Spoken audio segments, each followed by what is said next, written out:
And we're back with the Vacuous Perspective, episode 7? Episode 7. I'm joined, as always, by my good friend, co-host, and organ donor, Nate. Good to see ya. Thanks, Val. Looking good. Thank you. Likewise. What's been happening, man? I've got the sniffles. I picked up COVID on the weekend, actually. Yeah. Okay, you're part of the pandemic now. You're officially. I'm a statistic. You're a statistic. Yep. Feeling all right? Oh, look, not 100%, but we'll be right. And you were what? You tested positive recently? Yeah, yesterday morning. Okay, and before then, feeling all right? PCR result. I knew I had it. The girlfriend had it as well. Picked up at work. I wasn't really trying to avoid it. Like, what are you going to do if the person you live with has it? Yeah, but you still hear stories of people who catch COVID, live with someone, and they don't get it for whatever reason. Yeah, I've heard a few stories like that now. That's what I thought. There was a chance, but just ran the gauntlet and failed. Well, failed miserably. The numbers don't lie. I mean, we're talking a lot of people being infected. It's obviously quite a successful disease as far as disease. That's what I was thinking, right? I was just thinking through it. I was like, man, this one's fucking effective because I get the flu vaccine most years just because it's free, I guess, and I feel like I'm adding to my database of things that my body will react to. You know, my immunology library, if you like. But I never get the flu. Like, the flu seems far less effective than this. Agreed. Well, this thing's made its way around the world a few times. It'd be interesting to know if it would have been as successful. You know, obviously before ships, it would have been not as successful. It would have been able to, it would have been more or less contained. But of course, with the Spanish flu, which was our last pandemic before this, which was 100 years ago, almost to the day, if you like, we got our pandemic, and it. Planes, but back then it was just boats. People were getting around on boats, a lot of troop transport, stuff like that. Slows it down. Well, it would have gathered around though, and once it's around, it can start anew, a fresh spot, and spread out again from there, which is what we had with the pandemic. And if you told me 5 years ago, 6 years ago, that they were going to close international borders because of a sickness. A sickness. Yeah. Well, yeah. I would have thought that was crazy. Never in a million years would they shut international borders. I'm with you there. Everywhere did it. Wild. Pretty much spent all of yesterday in bed just with a bit of a fever, resting up, and I was thinking, like, who's responsible for this, right? And I went back into the murky waters of the origins of COVID. Oh no! So because you were obviously like you would have been on the internet, you would have typed in COVID symptoms. Can I have a look at what I'm dealing with here? Let's have a look at this. And then once you did that, you went, now it's time to find out who or what is responsible for this, because I've had a gutful. Yeah, 100%. And I guess I was upset. And like, I know about a year ago or so, there was heaps of, obviously this is a hot potato issue, right? And I thought maybe we'd made some headway. I was like, I haven't looked into this for a good, at least 6 months. I haven't really seen any, too many news reports or anything like this. So I thought there might be a little bit more to it, but it doesn't seem like too much has changed. The story seems pretty similar. Like, there's an agreement still that we don't know how it was transmitted originally or initially. Yes. But then there's disagreement regarding everything else. Yes, and I think the major problem is the inability to ask questions and investigate. Yeah. That sort of opportunity is not being extended to the global health bodies. Yeah. China's pretty much very touchy on the subject. Closed doors, yeah. So Mm. obviously, there's two theories: the natural cause, the zoonotic spillover, if you like, Mm-hmm. and as we know, it's happened before from Yep. wet markets, even expected, if you like. Did you ever watch the Explained episode? Have you ever heard of The Explained on Netflix? It's a series. Oh, I think I may have watched. Is it all different episodes, different topics? Is that Yeah, what we're it dealing with? is. It is. Okay, so I may have watched an episode. Yeah, yeah, yeah. Do yourself a favor. Episode Okay. 4 of that, I think there's only one series, but it's called The Next Pandemic. And it was released in November 2019. Perfect. Wowzers in my Perfect timing. trousers. Wow. So that's Absolutely when nailed it it. was released. So it was obviously made before then. It was made Before, before then. Yeah, before it it's a was released. coincidence. No one. Oh, Yeah, yeah, yeah. right.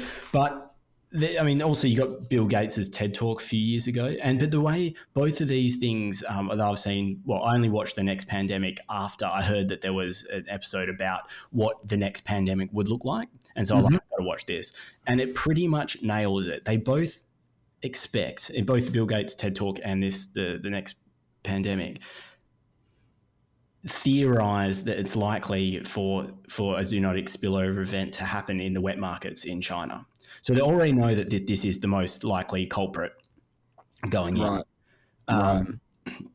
And as we know, there's been really strong statements, particularly early on, from the scientific community that it's not a lab leak and that it's something that has occurred in nature. Mm-hmm. Which I don't dispute, but I love a good conspiracy, so I do love to entertain these things. Yeah, yeah, yeah. I mean, if it's not getting looked at, people will inevitably go, "Why isn't this being looked at?" Um, and Bill Gates, like, there's so many conspiracies about Bill Gates. Yeah, So, I don't really buy into them. They're so ridiculous. Some of them are so ridiculous. I'm not saying that it's not kind of of course, worthy. man, of Anything's course. worthy of a good conspiracy discussion, right? I'm not saying he's such a powerful guy. Of course, he's going to be absolutely Yeah, conspiracy type issues are gonna he's sure. gonna be plagued by them. But what I find interesting, right, is that you obviously have the natural cause type theory, and they came out really strong saying that it is a natural spillover. It's not a lab leak, but then they can't point to the evidence. Again, I'm just going to say this because I mean I still lean towards the natural spillover, but I do love to entertain the alternative. Mm. I mean, they say there's a natural spillover, but then can't point to the populations of animals that hosted the precursor.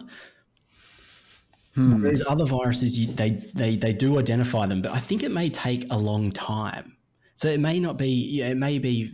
I don't know how quickly you do this. Like with A lot of MERS and eyeballs on this, man. SARS. A lot of eyeballs on this. You saw how quickly we can get vaccines done Mm, with enough eyeballs. mm. We got eyeballs. Lots of eyeballs, so many balls. Yeah. But then I think for MERS and SARS, which are also pretty big, I'm pretty sure it took a long time for them to actually identify the precursor and where that is. But anyway, the fact they haven't been able to do that, when they say so clearly, they go, the fact that the statement says this is what you should believe, but then they have no evidence for it. Don't you have to take a more shouldn't they just be saying we don't know? We still don't know. Sure. Like why There's haven't I nothing heard wrong with anyone not say that knowing. someone come out and say we an authority just saying we actually don't know whether it's one or the other? I don't know, man. I don't know. I'd be up for that.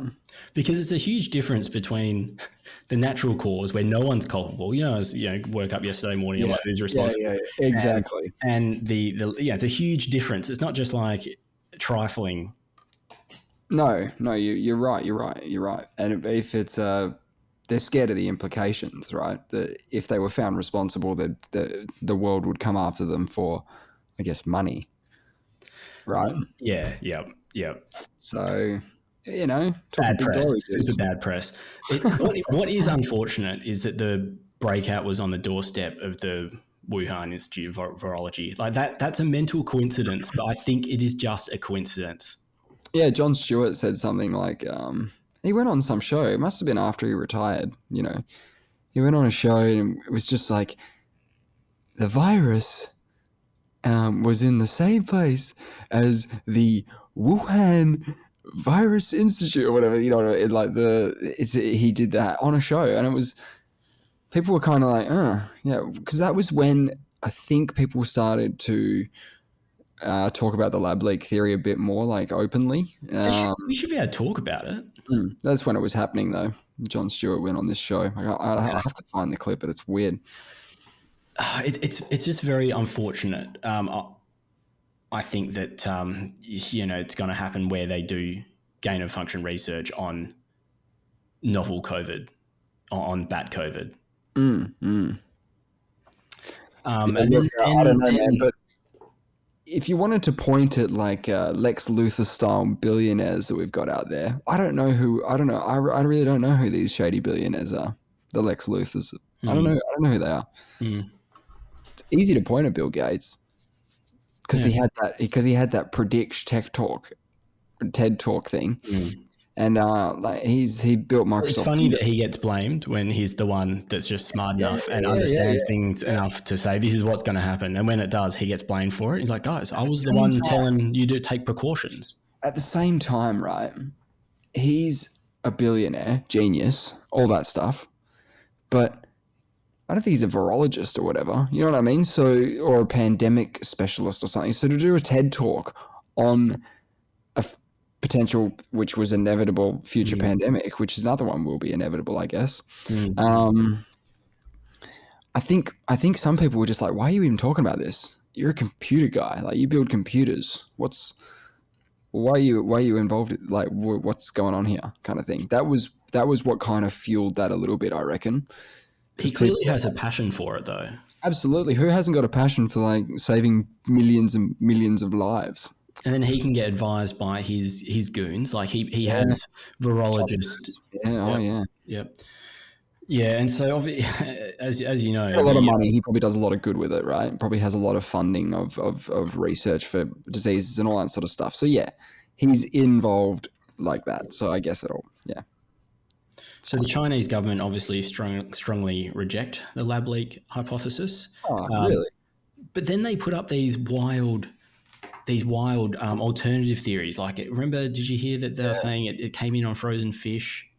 Or even there's another one where they said they claimed Americans brought it in. Yeah. And then they're just not cooperating at all. That's the other thing that kind of doesn't really it's kind of like where there's smoke, like where you're like, oh no, you can't look into this.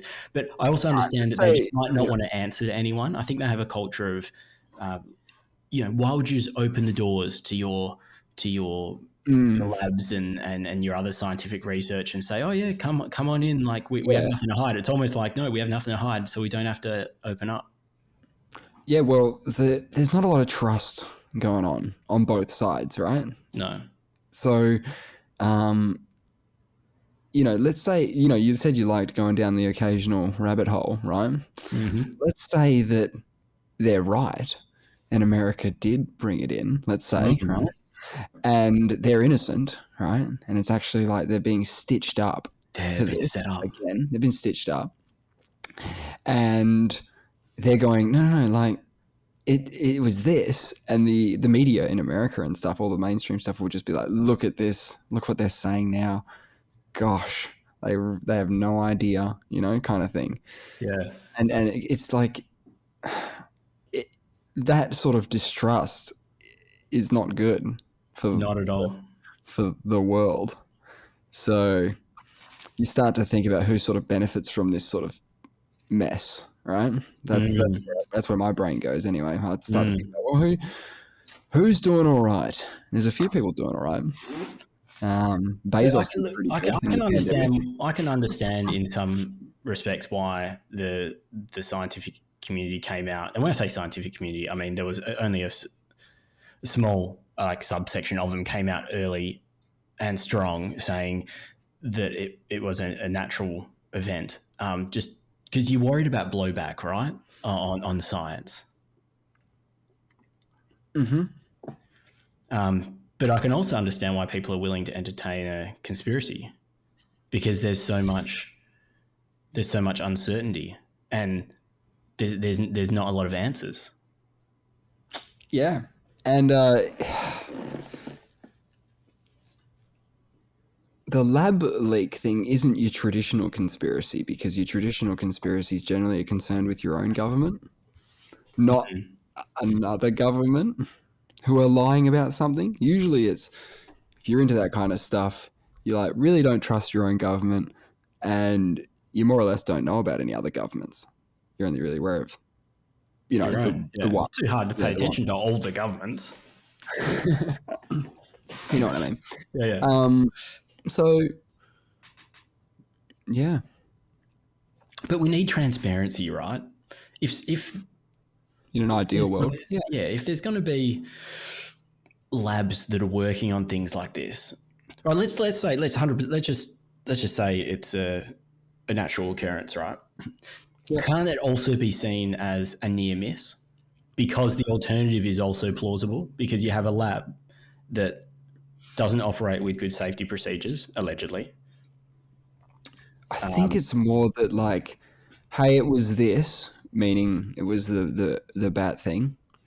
Oh, can we come and have a look in your Institute of Virology? No. That's the weird bit. Yeah, the Right? World Health Because Organization or they, someone should be able to go in and inspect these places and understand what they're working on. yeah, I mean, again, only if the rest of the world is going to play by the same rules should that work, right? Because I guarantee you, there's places like in America where they're like, no, you can't come in. No one can come in here.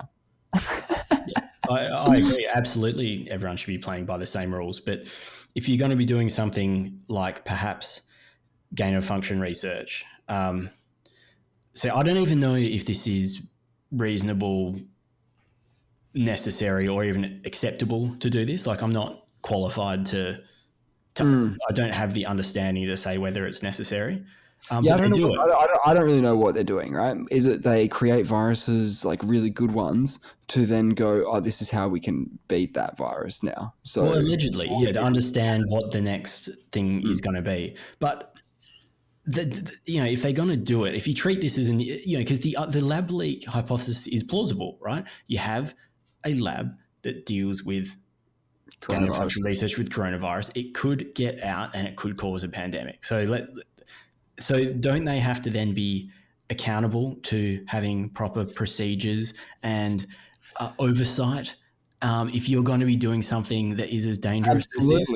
Absolutely, absolutely. And then when you don't have the transparency, everyone Yeah, starts to that's question when the things. distrust. Yeah. Yeah. So that's me. But I was surprised that, I don't know, there hadn't been, yeah, like you said, because there's so many eyes on this. I'm surprised that there hasn't been a bit more headway made. But I think if there was headway, there's surprisingly little in the media about this actually recently. Well, I think people are like over it, in the sense that like they don't want to talk about it anymore. No one wants to talk about it anymore. The news doesn't want to talk about it anymore. They stop reporting on daily cases. They're just, because people are over it, right? Yeah, it's been going around the news cycle went around for a year or so. Longer, yeah. Every day. I definitely don't go. I don't even entertain the idea of it being deliberately leaked or released. I just have the kind of just in the course of doing things, just like people not really knowing what they're doing and accidentally just slipping out. Have you seen Gary Ablett Senior's YouTube video on the virus being deliberately released? Oh no, I did hear about this. This was months ago, right? It was, about a year ago. It was late last year. Okay, remind me. Is he talking about what's he talking about? It's a 27-minute YouTube video discussing his belief in the COVID-19 being manufactured and released by the Illuminati and the Freemasons. Oh boy. In order to depopulate the earth. Oh no. Create a cashless society. And I think he was saying to put Lucifer on the throne of the world. Wowzers indeed. my trousers. This is God telling us as well. Oh, okay. Yeah. I like it when they So do that's a little that. bit of that's a little bit of homework for you. I know you gave me some homework last week. You should go away and watch that. Oh, okay. He says stuff like, as Christians, well, he's studied a lot of end of days prophecy and stuff in the Bible. It's good stuff. It's good Great stuff. stuff. You're Great stuff. right. That's one reason why I'm reading the Bible. I'm trying to find it, but it doesn't make any sense. So, like, I skim over these things. Like when he talks about certain passages, I went and got my Bible, and I was like, man, I read over this, and I didn't even. Sometimes I put a little mark next to it, or I annotate. I go like, ooh, like Or if you see it on a tattoo of an MMA fighter, you're like, oh, I'll look that up. I'll find out what that is. Yeah, yeah. Yeah. But a lot of these things you just read over, like they don't really resonate with me when I'm reading them. I sort of miss. So it's the way you read it. But he says as Christians that we live in really exciting times. Yeah, if it is the end times, they love it. They're all about it. They can't wait. He's very confident about it. He's actually looking forward to it. He says the rapture of the church is imminent. Yeah. Well, no, not the church. So what is the rapture? What does the rapture mean? So the rapture means that I think God comes back, like Jesus comes back. Yep, that's what I thought. And he hangs around for a bit, or it happens immediately. But the sort of like the earth opens up, yeah, Yeah, and all the good souls, all the good people, they get yes, they get yes. ascended into Okay. heaven immediately. That makes sense. Yeah. Right, safe. And then the people who are left have to deal with fire and brimstone and death and destruction and just all horrible stuff Rough. for ages. Yeah. And I think, like, once you die in the Matrix, at that point, like you die in the rapture, I think it's like eternal purgatory. It's like, Ooh. which I imagine is like a grey room. And you just left to your own devices. Yeah, it's sort of just the sorry, you weren't good or particularly bad or whatever. Because, like, I don't know. Maybe you could. Maybe you could go to hell. Yeah, maybe you go to hell. This reminds me, when you say that it's just a grey room or something, apparently I have fact checked this before. The quietest room in the world is I don't remember how many decibels it is. It's something like 45, and I think you got to remember that each time something goes up by 3 decibels, it's doubling in sound intensity. So although decibel 45, like really loud shit's 120, right? Have you ever heard like that's like a rock concert is like above that?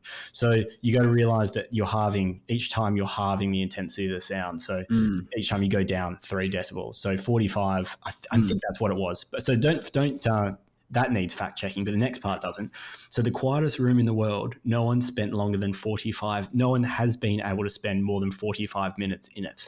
I thought it was way less. I thought it was like 5 minutes or something, because people will go into this room, and it's if you haven't seen it, it's like wooden grooves in the room. I haven't seen it. Is that what? Yeah. So yeah, they're like grooves done in a specific way, so that when you lie down in the middle, I assume, or sit down in a chair in the middle, you can't hear anything so much that you start hearing stuff you've never heard before. Like, I've got a blood YouTube pumping. picture. Like, yeah. Your blood pumping in your veins and stuff you'll hear. So it'll freak you out. And I think it's also to do with sensory deprivation, because if the human brain is deprived of stimulus, it begins to create its own to maintain, I don't know, normal brain function. So people in those isolation tanks can like have essentially like I don't know if you call it like a trip, I guess, because their brain doesn't know what to do, hasn't got any inputs, and just starts feeding itself, which is amazing, by the way. But so tell me, 45 minutes someone stayed in this room? That would be... headline I've just seen here as well. Earth's quietest place will drive you crazy in 45 minutes. See, if he said to me, I'll give you $1 million if you can just stay in this room 45 minutes, I'd say, thank you for your $1 million. Thank you very much. I'm going in and I'm just going to hang out there for a bit, right? How easy does it sound? But it's obviously You'd win $1 million and you'd set a world record at the same time. Don't you just lie down and just like chill Oh, out? I don't know. I don't know, man. I don't know. What are these people experiencing to want to get out of the room? What's happening? Is it that? I don't know. It says the Orfield Laboratories, once dubbed the quietest place on Earth, is now open to the public and it has become a tourist hotspot. So you could try it. $600 per hour per person. But if no one can make 1 hour, then you're paying too much. Yeah, but you have to pay for the full hour, even if you stay in for 20 seconds. Yeah. Smart. But you should get your money back if you make it. Because then that way we're actually testing. You'll get a T-shirt. You'll definitely get a T-shirt for that. Oh, are you kidding me? They've got to have T-shirts for that. You'll be the only person who did it. You'll be, here we go. Okay. Oh, I see. It's $600 per hour per person, and you'll be charged for the time you want to attempt, whether you succeed or not, as the time of your reserve your attempt. Oh, so you say, yes, yeah, I'm going for the hour, and they go, and then you pay them $600, and then they go, this fucking joker will be out in 2 minutes. I've got a business idea for you. Yeah, go on.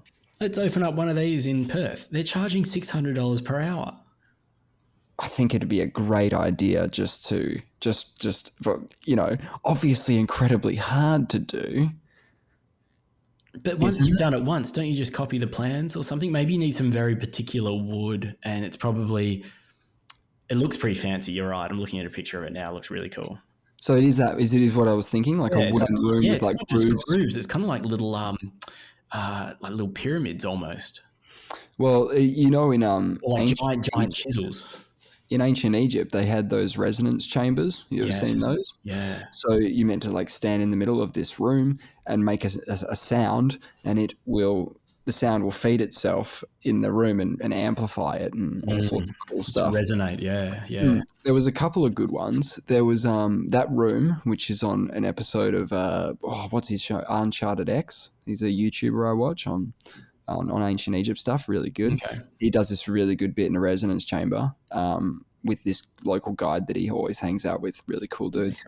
And the other one is that pyramid in must be Aztec, Mayan, one of the two. Yeah. Mayan, where you clap at the bottom of the staircase, and up the top it because there's a little pyramid at the top of the pyramid. There's a box like with a room in it that will capture the sound. Shoots back at you the sound of like a tweeting bird. That is just amazing engineering for the time. That's incredible. So this would have been dedicated to like Quetzalcoatl or something, like a god bird thing, right? Yeah. Okay. Yeah. And so imagine the followers down at prayer time, right? Yeah. When they would like all together, they would clap at this thing, right? Raucous applause. And it would just be a sea of bird sounds that would just create this amazing, like you know. Do you think that was an accident or was it intentional? Because how do you design something like that if you haven't? Two possibilities. They built the pyramid, put the thing at the top, clapped at the bottom, went, that sounds like a bird. Let's do a bird god. That is brilliant. Let's do that. And we're all going, how genius are they for building this bird thing? And they're like, no, other way around. We built a thing that sounded like a bird. And then we were actually going for like a big, like, leopard roar or some shit, but it ended up being the tweeting bird. So we had to sort of scrap the plans and go with Quetsies. I was just thinking because we were talking about the Rapture and Gary Ablett Sr. He made a couple other comments that I found interesting. He said that at this time and soon, because he says that this is imminent. He said he wanted to get this out there now because he's like, it is happening. And it was a real call to action, actually, to become a Christian now. Otherwise, he says you still have a chance to get on in this in rapture action. You want some rapture action? You don't want to be that. You don't want to be that. You don't want to do that. He said that soon the Antichrist will be revealed. Yes, that's part of the jam. So and that's why Jesus comes back to defeat the Antichrist kind of thing. But he says he doesn't say who the Antichrist is. He says Christians know who he is.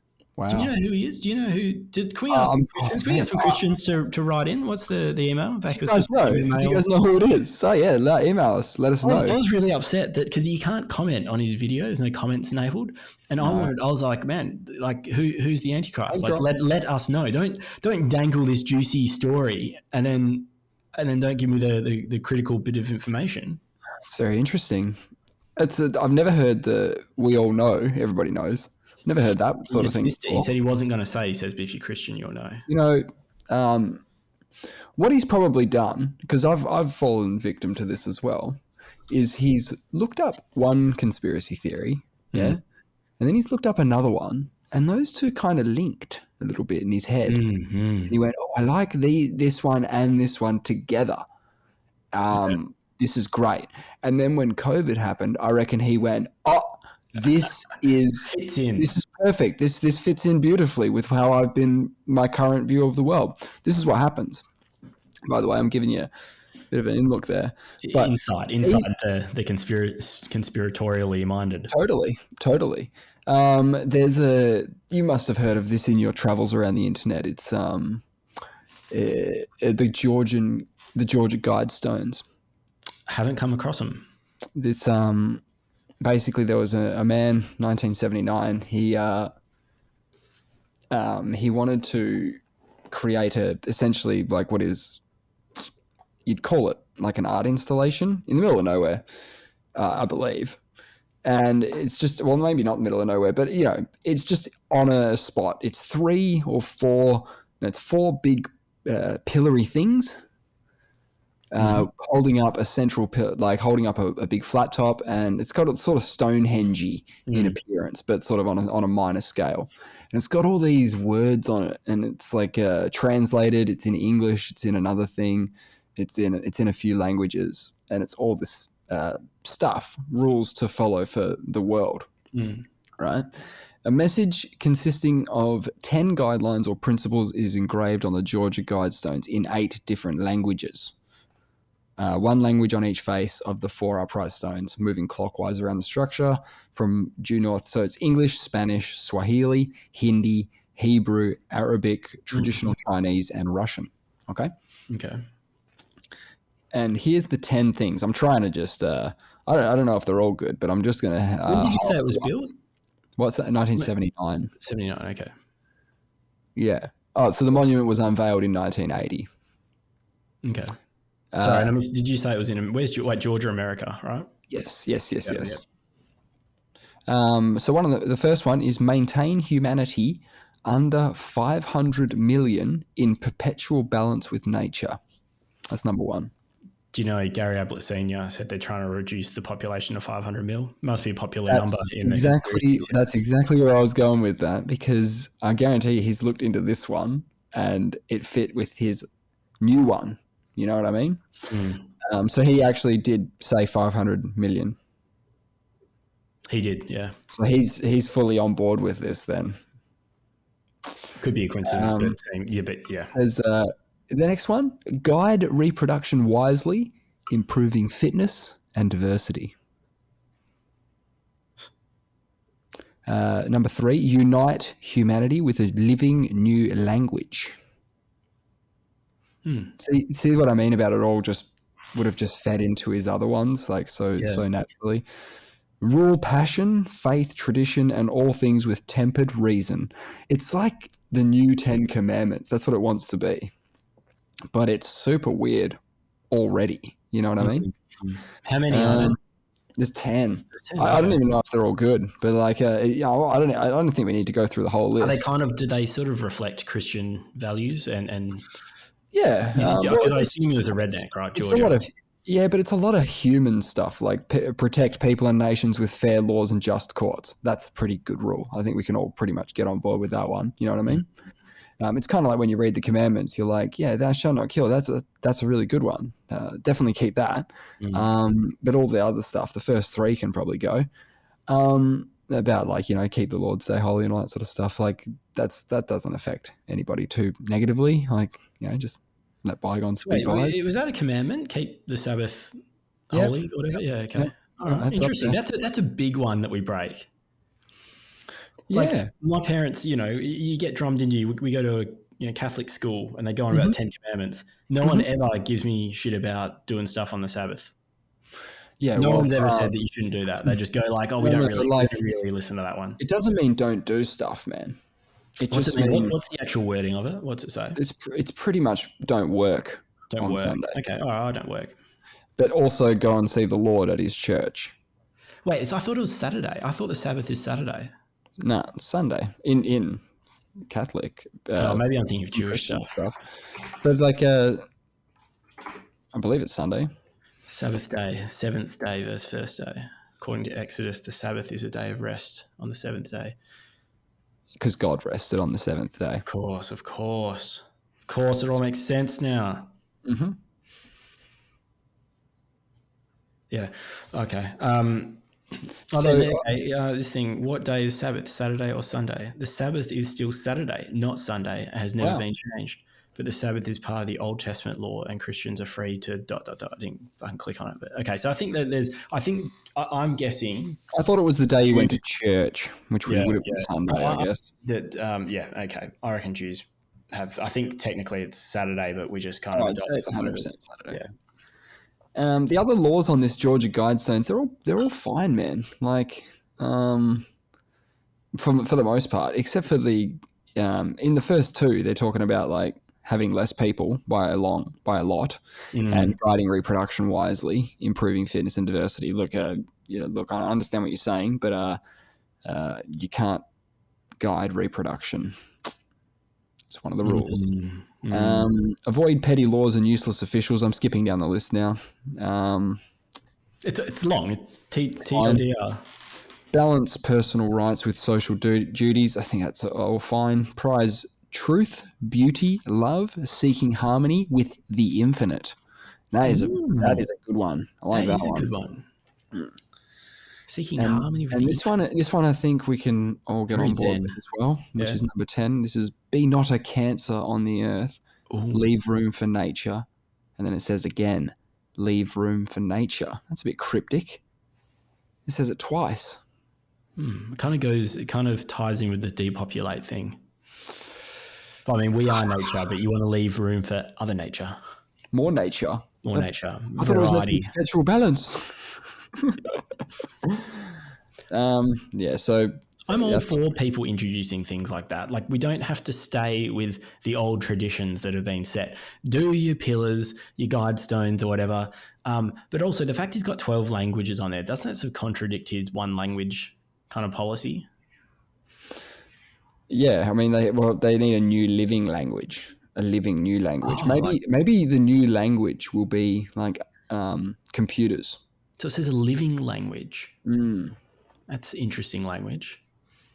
It Just says said the word language a lot then. but it says unite humanity, which I think we can all get on board with a living new language. And I'm on board with this idea that it's got to be like a computer assisted will create the next language. You know, if I could, using my Neuralink, talk English to, a man, from China, and he can talk back in Chinese and I'll understand him perfectly. We have a living language now. I've got this through technology, sure, but I like it. But these Georgia Guidestones are not fun because the first thing it says on it is depopulate the world, which is what Gary Ablett's latched onto. He didn't look at any of the other ones too much, I reckon. He's just gone, hate that bit. That's bad. And yeah, dude, like, yeah. Do you know what I found really interesting recently is there was an interview with Elon Musk and they said, what keeps you up at night? What is the biggest threat to human civilization? And then the guy says, before he has a chance to answer, he says, he basically says, yeah, I know you're concerned about AI. So, other than that, because he's sort of been a proponent of AI as a problem and he sort of lobbies even the government to have some oversight. It reminds me of the COVID lab potential lab leak situation. He's like, we need to be looking at what people are doing, and there needs to be transparency, because once the AI, genie I out of the guess. bottle, we've got huge problems. Yeah. We're very interesting. But he says, so after take AI out of the question, he says a population crash. He thinks that we're heading towards, because everyone has these conspiracy theories about that we're going to that some they will do something to depopulate the earth. But if as the population is increasing, we're having less and less children. Okay. And he thinks that leads towards the people that are left, or like there's less young people coming through. Basically, on a big scale, what happened in Japan, where you have the booming economy, huge population growth. As everyone gets wealthy, and it's quite expensive, everyone gets wealthier, middle class, and it's expensive to have children. They have less children because you're not relying on them to look after you when you're old, because you've got money and it's expensive to bring them up. So there's more old people because you have a huge population, kind of like baby boomers, all pushing through and becoming old. And then you're relying on too many of the working people to look after, and it puts a lot of stress on the economy, too many of the working people to look after the old people. And so if you take that on a world scale, he thinks that we're heading towards a massive population crash. And he thinks that's going to be, and the people that are left are going to be slaves to looking after the old people. The working people left. Younger people will be slaves looking after the older people. Yeah, so Elon Musk thinks about this at night, does he? Yeah, that along with electric planes, Deadly AI. Yeah, today actually there was a Google employee who was like stood down because he talked about a chat bot or whatever that claimed it was self-aware. He talked to a Google employee, so he talked about this chatbot that he He's he supposed to just be says able it's to self-aware. because he talked about it. What's Yeah, that called? The Turing test, right? That's where someone else, whether a human thinks that the machine is a machine or not, right? And if someone thinks that the machine is a human, then it passes the Turing test. Is that right? Yeah, I don't know. Yeah, I guess so. So basically, that's what's happened. This machine has passed the Turing test in his eyes. Yeah, I think that's kind of the idea, is that all it really said is that it thinks it's self-aware, right? That's what he's saying. Yeah. Yeah. But if it's a lie, then why would he be? Well, I guess I'd still have to set him down because he's. But it's like disclosing. He's disclosed this. So, what do you think about? Because it's inevitable, right? We're gonna make AIs. They're gonna do stuff, man. Oh, they're going to do. It could solve Elon's problem. Elon could be scared of the wrong thing. Maybe the AIs actually.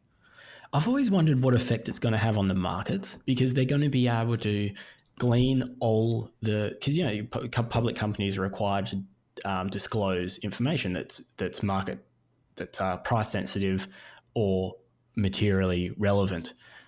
And they generally do try and comply with their obligations, but no one reads all that shit, right? Maybe if your job is like, I don't read through the IPOs and all the other information they release. Like, I get it, if it's your job, you might be doing it, but the ordinary investor kind of like hears something from his mate that goes like, oh fuck, I like this one, I bought some shares, and you just go, I'm going to get some shares in that. Or you buy like just broad brush, like I'm going to buy lithium because lithium's like going to be something that's needed in the future, but you're not necessarily scrutinizing all the documents. I feel like AI is going to come in and it will be able to buy and sell shares instantaneously. It'll be able to react to the information so much quicker that I won't be able to compete in the market. So I'm going to pull out, because I'm like, I'm not going to play in a market where there's this machine running around that can invest and divest.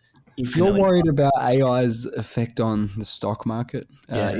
Like, you think they're going to be all just Wall Street traders? These like Pretty much.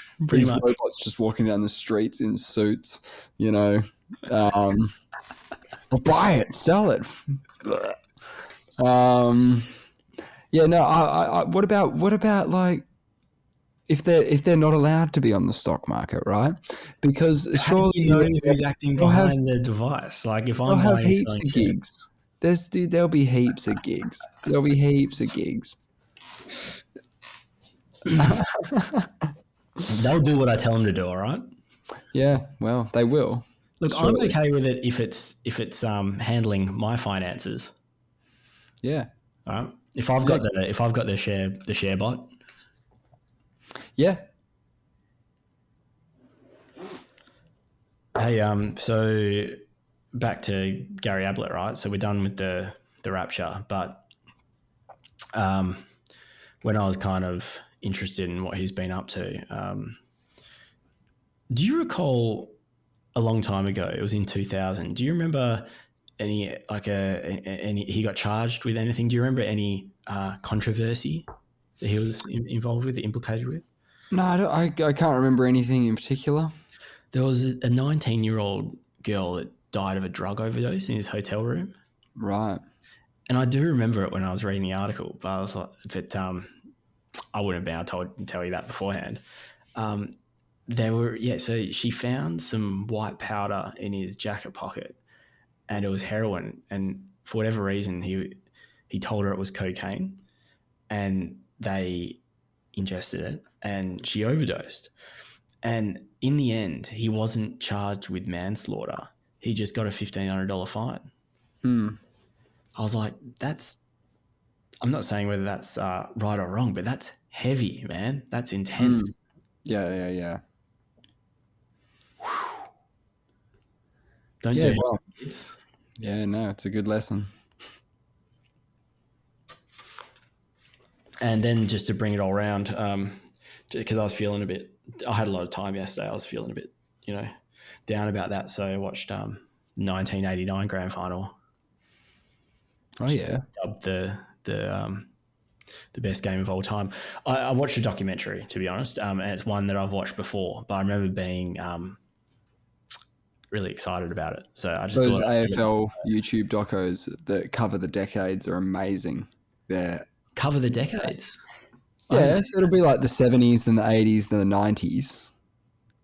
Oh, okay. And it will do the whole decade. Man, the 80s would have been just dominated by Hawthorn, right? Yeah, for sure. Big hairdos. Yeah, this one had Dermy in it. 89 had Dermy in it. Oh, was that was that the one that they broke his ribs in like the first play? That's it. That's the one? Yeah. Yeah, so at the bounce down, they just square up with him and just get him right in the abs. Yeah, there's a bit of a backstory to that I wasn't aware of until I watched this doco, actually. Yeah, I know the doco you're talking about. It's a great doco. Yeah, it's about 45, 50 minutes. I think if you just it's a type good in one. some generic shit into YouTube, you get it. But earlier on in the year, Dermy Need, what's his name? Something Yates. Yates in the testicles. Yeah. And then he followed him off. But he's apparently this is Dermy's words, that he just goes, I just put my arm up in the air. It was like a bit of a ruck contest type sort of situation. Yeah. He said he just unleashed with his knee right up the middle and didn't care what he hit. Yeah. And he ruptured his testicle, and he was getting stretchered off. And Dermy was following him and saying things about his wife. Just berating him whilst he's on the stretcher, right? And I don't think they had any beef before that. He doesn't say they had any beef anyway. So he doesn't explain why he's following him, berating him, and saying things about his wife. That is pretty intense, right? So that was mid-year. Yeah. And then we played once that year. And they met in the GF, right? And they all knew it was going to happen. Everybody knew it was going to didn't know. down. Dermy didn't, yeah. So they said to Yates wanted to square up with him, and so all year he's been sort of waiting for this moment. And I think Dermy has so many enemies that maybe he loses track of them. Yeah, and just goes, they'll forget about that. I have. And Dermy's known for coming in off the square and cleaning people up, so maybe he had other people in mind as well. So maybe he's thinking offense and not defense. Yates runs in off the side and just nails him, just rips him apart, just with a hip and shoulder. It doesn't even look like it was that bad when you see it in real time, but the the damage from it was real. So, Yeah, I mean, and the so he broke reaction. his ribs. Yeah. So he starts vomiting. Yeah, He's got broken ribs. You can tell he's not trying to hide the pain. He sort of runs off, and there's this sort of image of him, and he just lets out a huge, lets all the air out of his lungs just with a really long yeah, sort of scream. yeah. But he doesn't come off the ground. He starts to run off towards the bench, and then he just, I don't know if he runs off into the forward line or what, but he kicks 2 first quarter goals I know. with broken ribs and three for the game. Hardly breathing, coughing up. Fucking, I don't know if you bleed out of your mouth at that point. I don't know, man. Fuck. I remember hearing that there was some blood involved on the sideline, but then when I watched the doco again, there was none of that. So that may have been another time. Dermy's a tough cookie, so he's probably had a few other incidents. Oh yeah. I mean, yeah, that happens when you scum it out. You get scummed, but you still get to be on the telly. After your career's done, you still get to be on the telly. Don't worry about it. A bit like Barry Hall, man, because I'm an Eagles guy. So when I saw him knock out Staker and end his career in a punch, That was pretty bad. That was pretty bad. so bad. But Bad look. he got to be on the telly. He still got to be on the telly. He just had to wait a bit longer. He was really promoting his boxing career, though. That he did. Maybe he was forward thinking. You see that all the time, where a guy who's known for punching people in their sport of choice, be that Aussie rules football or rugby or whatever, they become boxers after they're done. What do you know? They've got a bit of punching left to do. I don't know. Yeah, I mean, it's good money, I guess. So Dermy was pissing blood. If you I'm gonna, if there's $1 million in the line, right? Yeah. You're either gonna box Mike Tyson, right? Or you're gonna current age or prime time? prime Mike Tyson, Shit. or get in the room for an hour, the sound room. Well, it's apparently the sound room's impossible, so I guess I have to fight Tyson. I guess I didn't really. It's not a very good. It's not a very good thing to compare against. But do you know what would happen if I just wanted to think about you fighting Tyson. Yeah. Yeah, I'll tell you what's going to happen, right? So I'm going to have my hands up. When I'll probably, I don't know whether I dance around or what. I don't know how. Anyway, so I'm going to be protecting my face, right? Yep. He's going to let rip a body shot. Yep. I'm going to keel over. My hands are going to come down, and then he's just firstly, that's going to level me. I'm going down at this point, right? I'm going down to the mat. But before I hit the ground, he's just going to hook me in the face. Yeah, land a big uppercut on your fallen body. No, don't let him uppercut me. I'll probably You know how quick his uppercuts are as well? He'd just shove that straight away, just left body shot, right uppercut. You'd be asleep for a long time. He was a scary man. Okay, what about this? Would you rather? So let's add another one into the mix. So we got some options at the moment. We got an hour in the sound room, and I'm going to go out and say that that's impossible. So just get rid of it. I mean, we're going to leave it on the list just for the sake of having it. And the thing is, people would choose it. Yeah, I'll choose it. Can you imagine locking them in there? Yeah, it's locking in the room for an hour. Oh, okay. So you have to deal with the long-term mental problems or whatever that may develop. Everyone would pick the room. But I'm too smart. Yeah, I go Tyson. I'm going in to get knocked out by Tyson. Yeah. You have to play the whole of the 89 grand final. Have you seen, you know how brutal it was back then? So Dermy was pissing blood at halftime, and he was just told he had a ruptured kidney. He was told to drink lots of water and don't tell anyone. By who? The medical staff. Team doctors. Yeah, right. Someone. That's what someone told him. I don't know if it was a team doctor, but they said. Because obviously, especially back in the 80s, there was way more focus on man up, son. Everything's, you're fine. I can get out there. You're still breathing. Come on, man. You're still breathing. They let people play with some serious concussions. Hocking got an elbow from Dipper that knocked out a tooth. He had blood everywhere, and he just gets up and takes his free kick. Yeah. Dipper did get reported. Don't know if he got any weeks. You'd think so. Yeah, but they would have full-on scuffles at half time. People would get punched in their face repeatedly, and then Oh, there's still like a punches. half of football to play. Punches were thrown. What I like about it the most, final score, have a guess. Oh, is it? Was it within a point? It's more it was one goal the difference with 26 seconds to go, so it was a pretty exciting game or finish. But what okay? So it's either a big score or a small score. I'm going to go with big score. 100 points. 100 to 94 if it's a goal of difference. Is that what you're thinking? Yeah, but maybe it's like more. Maybe it's less. 144 to 138.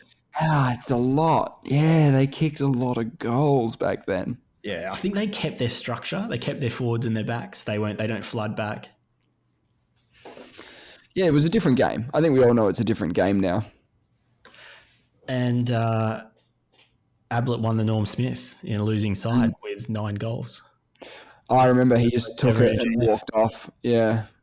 He thanked God, interestingly enough. Yeah. No. He's a big God man. He was a big God man back then. Yeah, well, big God men, stay big God men. He stayed a big God man, yeah. Yeah. Wasn't crazy times, though. Yeah, man. He was in that, and so, his nickname was God. Wow. Is that, okay for him to call? I don't think he liked it. Yeah. Because he has respect for God. So to call him God, I think, was a bit of a... And Gary Ablett Jr., the son of God? I think they've seen that on his Wikipedia page. Yeah. Probably doesn't love that either. I don't know what kind of relationship they have. I think there was something in the media about it. But I think they've had so Nathan and Gary Ablett Jr. Nathan Ablett and Gary Ablett both played AFL. Yeah. AFL. And there was also a Luke Ablett. Yes. His like cousin or nephew or something. Oh yes, Sydney. They all play. Yeah, and I think they all won a premiership, but Gary Ablett Senior, arguably the best player that's ever lived, didn't win a premiership. Eagles screwed him over, 92-94, I'm pretty sure. Yeah, the first two. And I think he made quite a few. I think he made the 89, of course, and I think he made another one after that. So I think there's 4. I think he's got 4 losing grand finals. Yeah, that's pretty rough. It's a beast. Absolutely. Yeah. We love the James Webb, right? I love the James Webb. We What is it doing now? We spent quite a lot of time discussing the James Webb previous episodes. Perhaps even too much. I thought we could. I could give you an update. Actually, tell me what's going on. What are they working on? It's been hit by a micrometeoroid. Oh gosh! I think that's how you pronounce it. A micro. It's just a small meteoroid. Yeah, and we talked about those sort of small particles in space, how dangerous they are, because it will just, you said that the gold plating on the outside of it is 1 atom thick. 1 atom thick, yeah. So this meteoroid thing hit something that's, you said they broke it assembling it. Yeah. So it's probably this thing is not strong. It's not. Well, okay. The big what do you call them? The alfoil heat shields. Yeah, they're human hair thick. Yep, good. And so that if something a micrometeoroid would just pierce right through that. The gold plates are only 1 atom thick. The whole way around. So the total amount of gold over the whole, I'm pretty sure it was 1 atom thick. It's tiny. Anyway, it's a golf ball amount of gold spread around the whole thing. Yeah, that's incredible. An atom, so who knows. But anyway, this tiny little thing hit it, but it was built to withstand small particles. Obviously it's foreseeable that small, tiny little bits of debris are going to hit it. And so those big heat shields are designed so if a part of it is ruptured, it's not going to spread. It's going to be like sort of quarantined to a small area, and the mirrors were designed to withstand these kind of unavoidable events. And so apparently, it's not going to cause any issues with its with the data it's supposed to collect and the images it's supposed to take. But they were a bit concerned. It was a bit bigger and did a bit more than they were expecting. And I think they can somehow quarantine that little part of it and just say, like, don't use that reading, in that spot or something, because all those mirrors are focusing light particles onto a primary sensor. Yeah, okay. So they can essentially remove that. I think there's some built-in redundancy, yeah. Yeah, okay. So it's been clipped. It's been clipped. But it was a foreseeable clippage. Yeah. And one that they've sort of prepared for. But they were still a little bit, I guess, it did a bit more than they were expecting. So I don't think they want, too many more. Because it's supposed to be up there. It's got a 10-year, what do you call it, like a lifetime span. That's what they're expecting, to get 10 years of results from it. Yep. But it's got so much fuel because it was so successful in the launch that they reckon it could have a 20-year lifespan. Right. But it has to remain up there and in working order. Otherwise... Yeah. I mean, I'll be devastated. No new images. No, we're not working with anything new. I don't think there's anything exciting. When this thing hits the shield, does it move it? Like, surely if it hits you, tiny. It's got to be. It wouldn't be. It will be like the size of a grain of sand or something like that. If it was 1 centimeter in diameter, it would probably rip the whole thing apart. It's crazy because it's moving so fast. It's like a bullet. It's 20. It's probably moving at 40 times the speed of a bullet or more. Wild, man.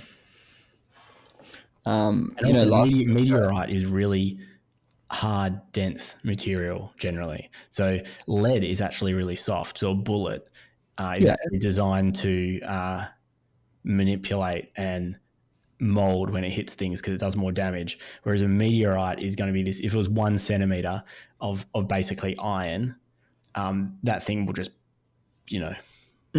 rip right through it. Yeah.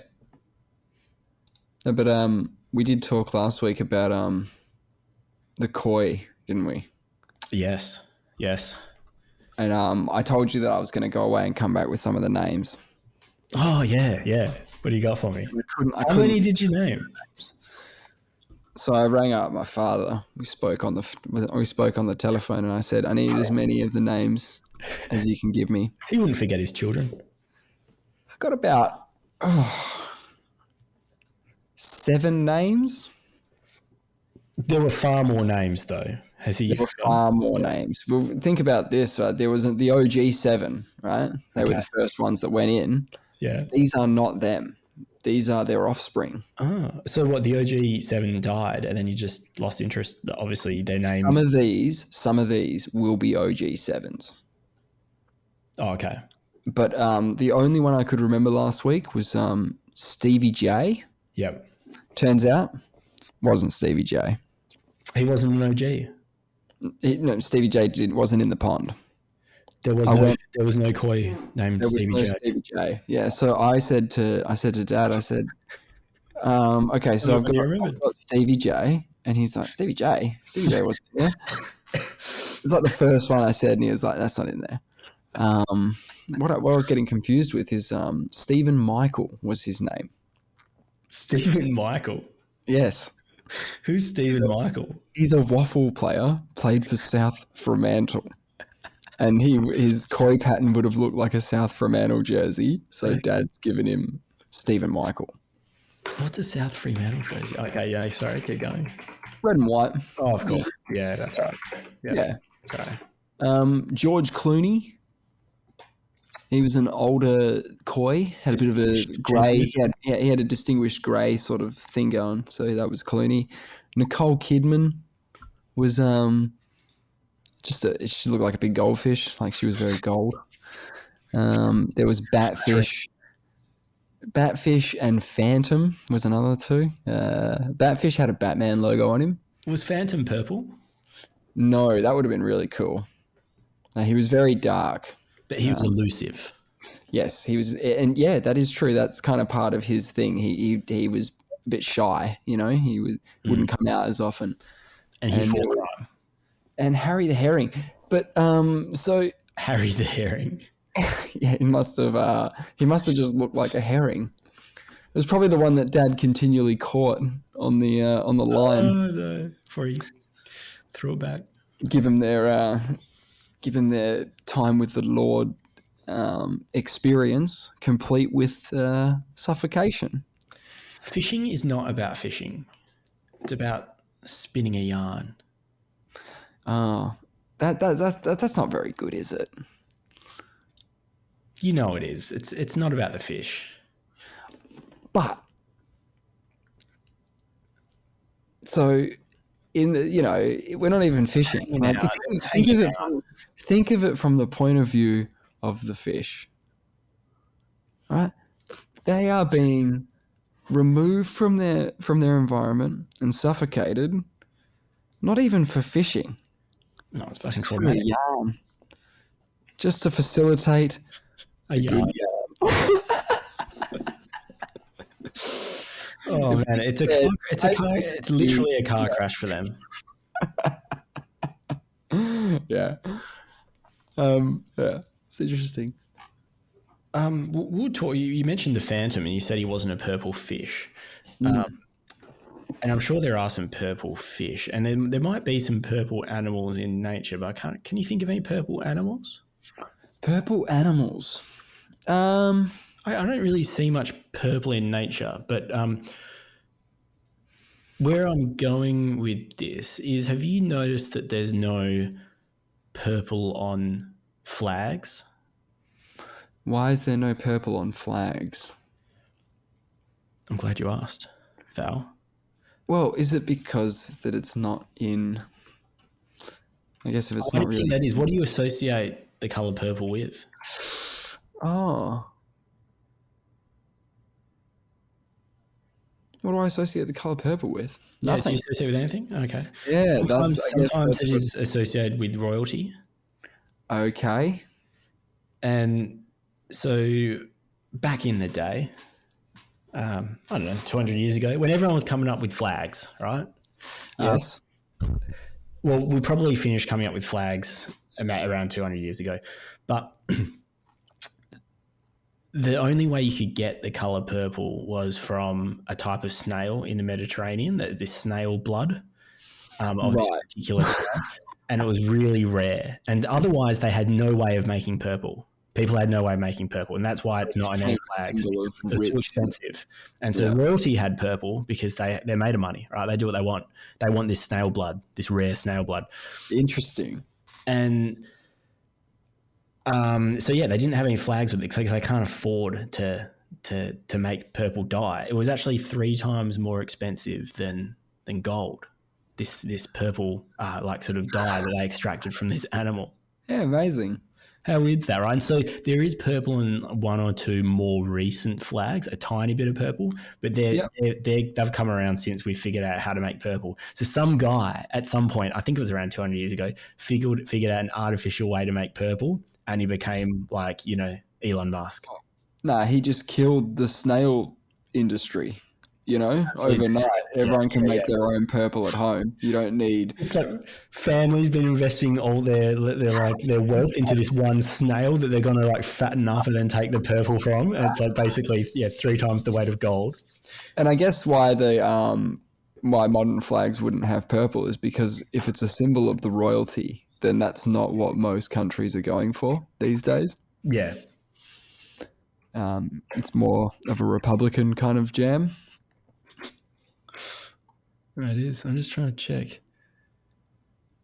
But the colours of Australia are red, white and blue.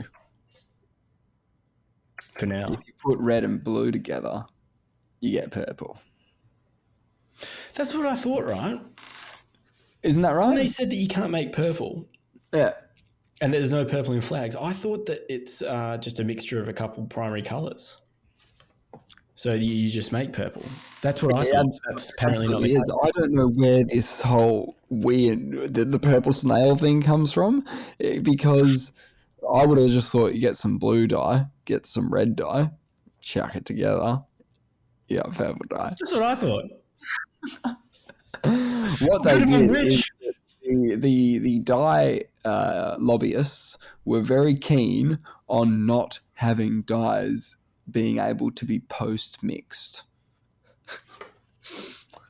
Don't want to so keep that it pure. so that no one's taking away your snails. Purple dye people. All right, we're gonna sell red dye. We're gonna sell blue dye.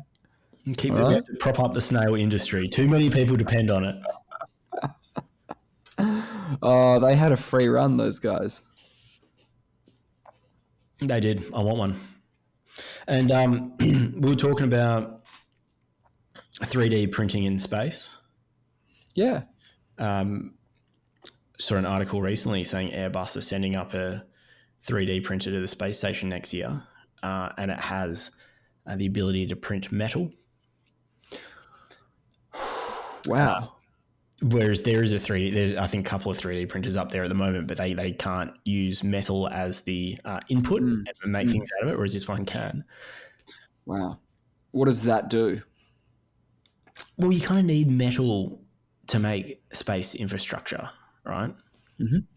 They wanted to make the James Webb Space Telescope. The guys who designed it originally wanted to make it way bigger, but they couldn't get it up. Again, we went through the trials and tribulations they had of actually they had to fold this thing up like origami, because the biggest rocket that we have is only 5 meters in diameter across. So they had to fold this thing up, and then it had to do this fucking party trick of the century in space all by itself.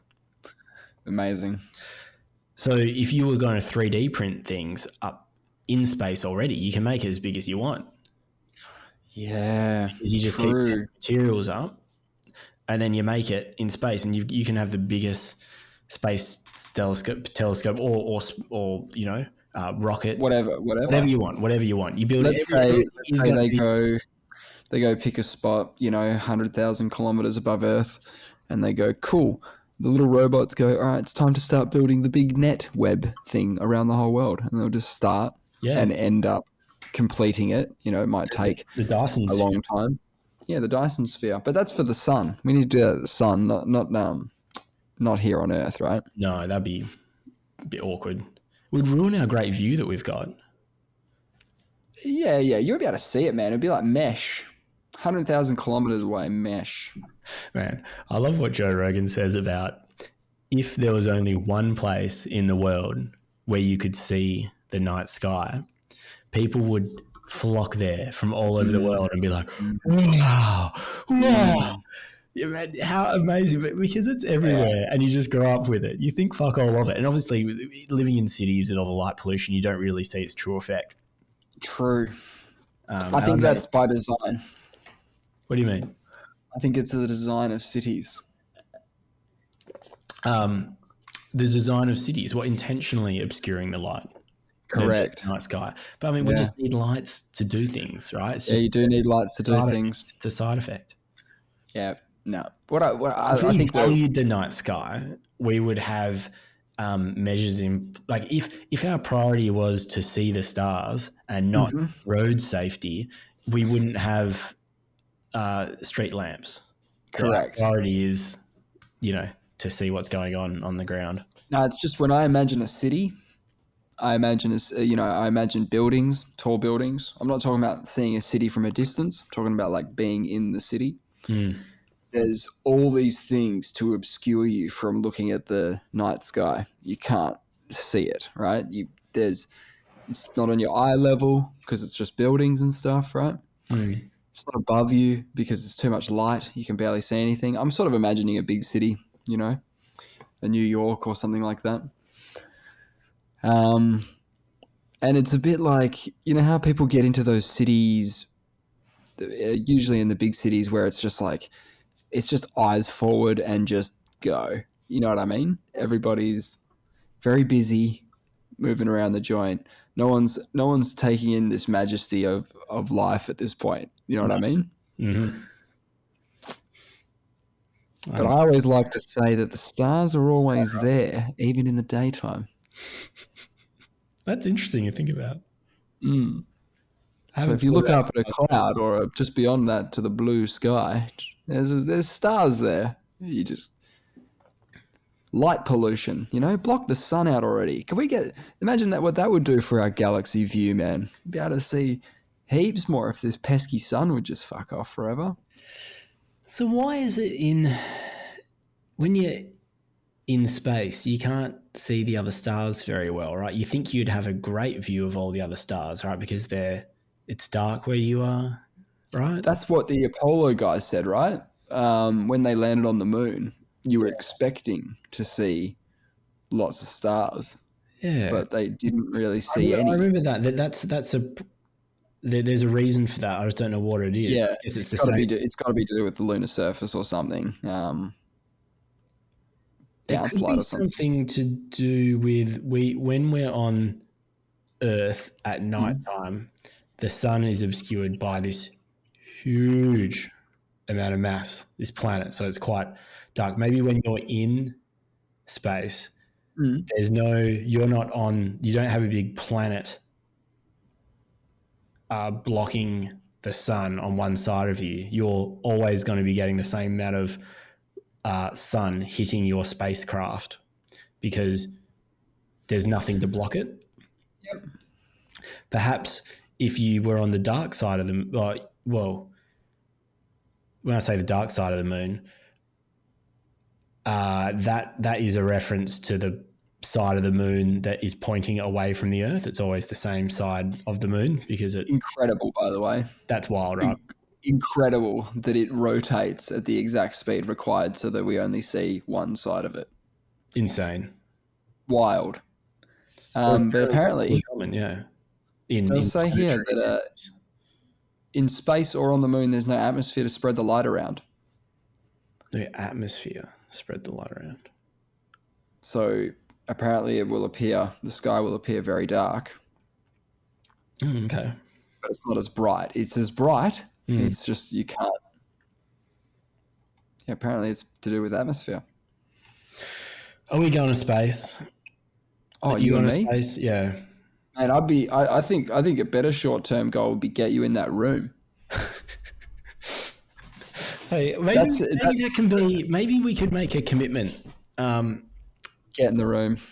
No, I was going to say like if anyone ever like donates money to us or something, we'll just. How much does it cost to go to space again? Like 100,000. Oh yeah, a couple of $100,000. Maybe we can do the space podcast. Yeah, well, I'd have to read up on some of this space stuff.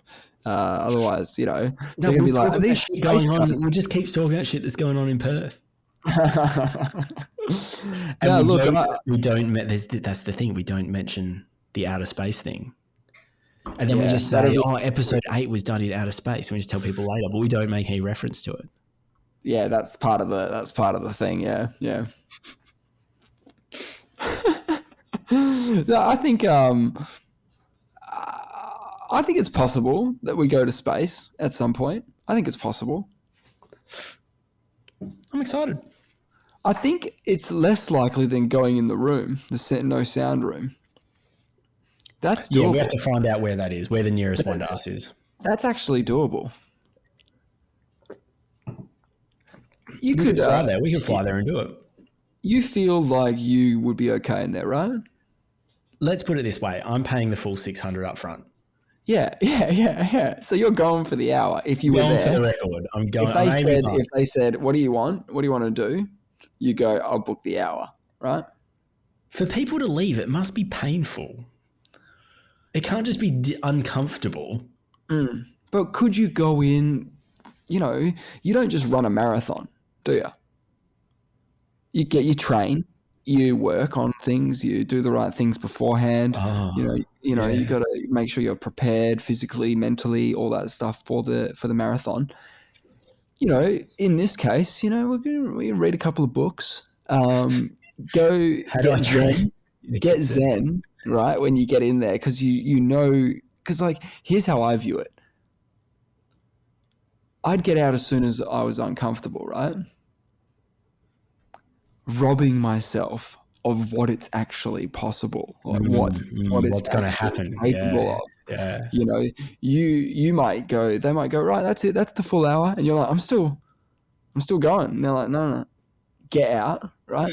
Because if I was there and you're like, I'm going for the full hour, and they laughed in your face, right? If they just laughed at you over the counter, I'd go, yeah, just book me in for 10 minutes, right? Book me in for 10 minutes, right? And I'd go in for 10 minutes. And at the 10-minute mark, they're all looking at me going, oh, he's having a rough trot. And I'm okay. Let's say I'm okay. I'm like, this is actually fine. No, at the moment, this is quite nice. I can, this is nice. And they go, time's up. And I go, Well, you can I didn't pay even more. get You to can go book you. back like the next day, maybe. I don't know how far you have to book in advance, but maybe you go for 10 minutes to start with, and then you Yeah, go for an hour. work it Man, out, I man. reckon Work it David out. Goggins would be able to do the hour because he loves, pain. And if you told him he can't do it, he'd be like, fuck you, I can do it. Yeah, true. Remind me, is he the marathon guy, or is he the ultra marathon guy, or is he the breathy guy? He's the ultra marathon guy. He was the Navy Yeah, SEAL that turned ultra runner. psycho. I heard Yeah. crazy stories about him. Oh man, they're for another day. They are insane. I can talk to you about him. Yeah, he's amazing. But I was thinking in this room, right, in this quiet room, whatever you call Mm. it, would you do it with the lights out? I know, you just do whatever they tell you to do, right? I Like, reckon with the lights out would probably be even creepier because you're not sure what the sounds are. As you start to become in tune with your body sounds, you might start yes. wondering whether they're yours or something else. Um, because it's so foreign, if you also can't see, that's going to add some fear factor, right? Again, we're talking about the sensory deprivation thing, and you've decided to take out two senses. Yeah, you're going to see some shit. You're going to feel some shit. You're going to hear some shit, and you're probably not going to last the hour. I love sensory deprivation. I've got Yeah. a vouch for another one of those things. I just can't. I just don't like paying for them. They're like at least $60. They're sort of like $65 for 45 minutes. You can do it yourself. You can DIY it. What earplugs? Yeah, it's like put earplugs in. The ping pong ball, cut it in half, pop it over your eyes. Oh yeah, it's not the Apparently, it's a same. thing. Also, Apparently, it's a thing. all the salt they dissolve 500 kilos of salt into that bath that you sit in, Yeah, and yeah, because it's there's so much amazing. salt, you're super buoyant, and it's right at body temperature, so you're suspended, and you can't feel the difference between where the water starts, and it's all just body temperature. Yeah, So it's you amazing. feel like you're floating. Very It's cool. well worth. You should do it. I should do it. Yeah, it's one of those things that's on my list of things to do Oh, that we'll do has it. never We'll got do done. it. Let's do it. Let's fucking Yeah, do yeah, it. Yeah. okay. All right. Yeah. And we can, yeah. Oh, I'm keen because I've got a voucher as well. So like, Oh, yeah. So, yeah, I'm covered. we're going to need some vouchers for this sound room. Hey, can we find out where that is? Where is that sound room? Yeah, I don't know if there's. We'll check. We'll look into it. Yeah, we'll have to check it out. Hey, I saw. I did my homework. Do you remember what my homework was last week? Oh, okay. Oh, no, it's gone. To watch Hot Shots. Oh, Hot you Shots did? 1. Oh, you did? You watched Hot Shots 1. Look, it You'll have more reminds. information on this movie than me because I really only watched Hot Yeah. Shots Look, 2 a bunch when I was younger. I get the appeal. It was a bit of a waste of an hour and a half of my life, but Oh, it bummer. reminds me of the Leslie Nielsen Naked Gun movies, like obviously exact same style, those spoof ones. I used to love those Leslie Nielsen movies, but I think if I watch them now, maybe it's because I was sort of, I don't know, teenager kind of thing, and it was great. Now I don't know. It was just a bit of a waste of time. It was funny. Like the parts of it are sort of it's ridiculous, right? So ridiculous. Of course. But did anything come up from your recent views of Top Gun that because you would have watched the original Top Gun. Yeah. Did they do it? Because you'll have to remind me. Did they do the story pretty much verbatim? No, they didn't actually. It was like kind of like fan fiction of Top Gun. It was a different story altogether. Just it used aircraft and similar themes. But his name is Topper Harley. Yeah, Hot Shots 2? I didn't watch that. No, I know. I've got it, but It's I don't know if I will. unfortunate. I don't know if I will. It's so much better. Yeah. Oh, I think so anyway. It's one of those weird ones where you think that I don't know, man. Maybe it's not better. Maybe they're the same. Maybe they're as trash as each other. But I think the Naked Gun series still holds up. Do they? I loved yeah, them. I loved them. Yeah, no. The Naked Gun series is good yarns. Also, like most of the Mel Brooks stuff is pretty good, man. Yeah. What's Yeah, that? like Blazing Saddles, Spaceballs. Yeah. Right. I'm missing one. There's Young Frankenstein. He's done a few movies, obviously. Okay. But those ones I need great. to watch Spaceballs again. Yeah, I mean, the sad thing about Spaceballs is that it's better than most of the Star Wars movies. Well, all of the Star Wars movies that have come out since Disney took over. Spaceballs is better than all of those. Yeah. Okay. Not better than the TV series they're creating, but the movies, Yeah. Spaceballs has got them. Yeah. That doesn't surprise me actually. Or maybe that's just nostalgia, because I would have watched that movie 100,000 million times when I was younger. Formative. Along with the Star Wars stuff as well. Yeah, man. I'm with you there. Trying to figure out which Hot Shots is better, but there's no easy answers on the internet. Because I think obviously two's very better. subjective. A sequel that is better than its predecessor.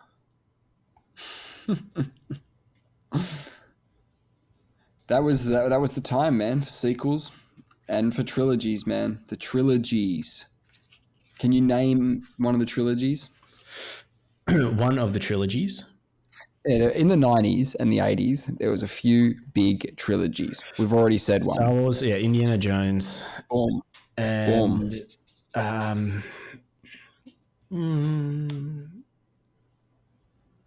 I don't know. Tell me, you're good with this kind of stuff. You basically, you Indiana Jones, 100%, Star Wars, Back to the Future. Back to the Future, yes. I only watched the Indiana Jones movies again on your recommendation recently. It was about a year ago. Jeez, they were worth a rewatch. Wow, aren't they amazing? So good. All of them. So all good. of them. Yeah. Except for you didn't watch number 4, right? No. You just watched the original trill. Yeah, I've never watched number 4. Oh, boy. Wait. Love it, man. Wait. There's a fifth. Wait, is there a fourth or a fifth? There's a 4th, and the 5th's coming out pretty soon. The fifth's coming out? Oh, okay. No, I haven't seen the 4th. Yeah, you still kind of need to, right? It's all part of the jam, isn't it? You're probably right. So what's your homework? What do you mean? Do you have any homework? I keep getting homework. You don't get any. Oh, yeah. Look, I remember saying something was your homework and can't remember what it was. Oh, really? Oh, my God. I'm going to have to check. I'm going to have to check my homework. I'll have to get back to you on that one. Yeah. I've got Spaceballs. Hot Shots 2 is better. Man, my arms are pretty sore at the moment. I've been doing these bloody push-ups. Oh, yeah. How's that going? Yeah, the COVID hasn't helped. I'm having nut problems, right? Oh, of course. I'm. But you're progressing? Yeah, they tell you. So I didn't know this until I started. On the app, it breaks down to, it was 131, I think, a day if you just divide the number of push-ups by the days. But then what they do is they give you a little target each day. It's a pretty cool app, actually. One was 74, 2 was 130, day 3 was 157, day 4 was 100. And so the 7th day is off. They're probably because it's the Sabbath. Maybe they've got Christian underpinnings. So, but now what they're trying to do is, I think it oscillates, so it builds up and it builds down, decreases, and so I think it's a bit more manageable because you have big days and you have lesser days rather than just doing 130 a day every day. But I think because then you don't get any break, right? I think you said to me, "Why don't you just do 600 on the first day. Yeah. It's because I'm not ever doing another push-up again after that. My arms will just fall off. Mm. Like, I'll ruin myself to the point that my arms are so rooted that I won't be able to do push-ups for 3 days. And then I'll give myself behind homework then. Yeah. How many push-ups could you do comfortably and be able to just like I'm saying you do it and you feel like you haven't done anything, right? Okay. How many of those would you be able to do? Okay, to be fair, most of these push-ups I've done, particularly since I've had COVID, I've done on my knees because there's just too many push-ups. I just can't do them. Okay, but let's say you you were doing push-ups. Yeah. Okay. No, look, you're going to know you're doing push-ups after 10. If you're doing for me, if I'm doing full push-ups, when you say it feels like you're not doing anything, I'm saying once I get to 10, I know I'm doing something. Okay. All right. Then I'm going to expand it somewhat. I'm going to say, how much would you do on a regular? I'm just going to do some push-ups. I don't ever just do push-ups, but I reckon, okay, if I had to do push-ups, like a set of push-ups, I'm going to rephrase your question a little bit, and then I'm going to do as many push-ups as I can in that one set, that one session, right? Yep. I'm not before, and this is within reason. Like, you can probably grind out another 10 if you're like huffing and puffing and sweating and carrying on, but just a reasonable amount where you get and you're just like, no, that's, I can't really do anymore. I'd struggle after 30 or 40. Okay, great. So what's your goal? What's your challenge? I'll just do 40. Let me know how many push-ups I'll just do 40. No, because like here's the thing, man. Like you said you'll go in the room, right? And you said you would last 60 minutes in the room easy. I don't even worry about it. Give me that $1 million, right? Yeah. Let's say I'll just put the number 40 out there and I probably won't make it, right? But if you have to, break it up. I want you to do 40 push-ups in one. Like whether it's 4 sets of 10 or 2 sets of 10 and 4 sets of 5. No, if I do 30 and I can't do the 40, I'll just come back next time and be like, I couldn't do 40. Let me know how many you get to. Yeah. I'll give it a crack. I'll have to write that down though, otherwise I will forget.